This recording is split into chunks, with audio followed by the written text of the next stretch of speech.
see. Pastor Sean here again, episode 1 of Diggin. Today we're going to cover cultural context. Cultural context is one of the hardest things in Bible study because we do not live today is not yesterday, right? There are some of us that are old enough to remember when cell phones didn't exist and text message didn't exist, let alone Snapchat, right? There was a day and age where you didn't get to pick up the phone to call somebody, or you had to write letters, or we could just keep going back in time with less and less technology. And so context is really important, especially within culture. Because if you don't understand the cultural context and you try to read any document, let alone the Bible, based on how we think and do stuff today, ultimately you're going to be missing the point. And so today, as an example, we're going to use Luke 10:38 through 42 as an example where cultural context can help us understand what's in the text.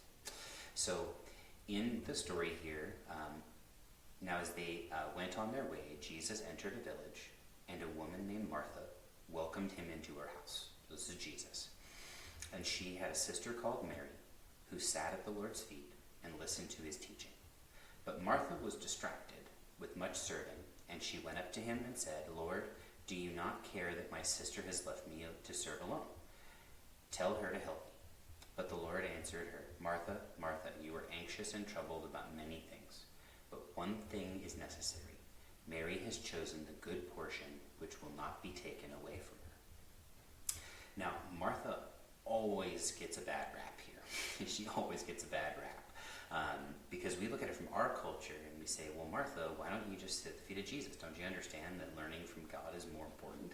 Well, it is. But what's funny is, in this culture, Martha's actually doing the right thing.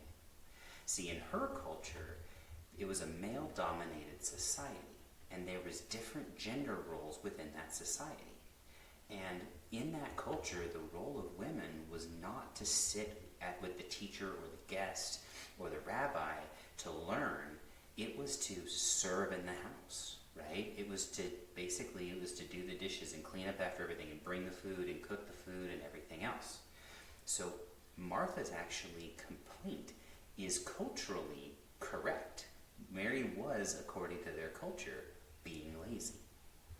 However, the fact that Jesus would have known this in this time and yet says, Mary has chosen the good portion, which will not be taken away from her, shows that Jesus was being countercultural. Jesus was actually elevating women in this story and showing that learning about God from Jesus is for everyone, men, women alike, not just for men alone. That is a huge cultural context because it's showing how countercultural Jesus was in this moment. And it's a really, really cool insight into what the scriptures are trying to teach us.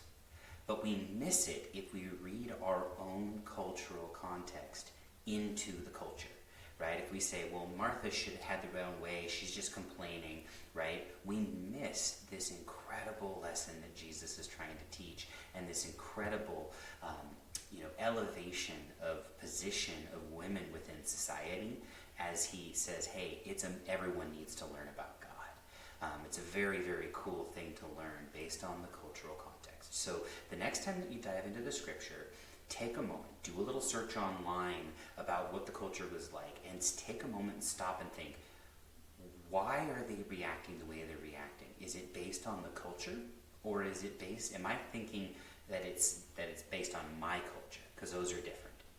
I'll also provide a resource. This is a helpful resource. It's a Zondervan Bible Handbook. It is in my office. You're welcome to borrow it if you'd like, if you want a little bit of help. But it's a great little resource to be able to get some quick information as you're doing your study of the scriptures.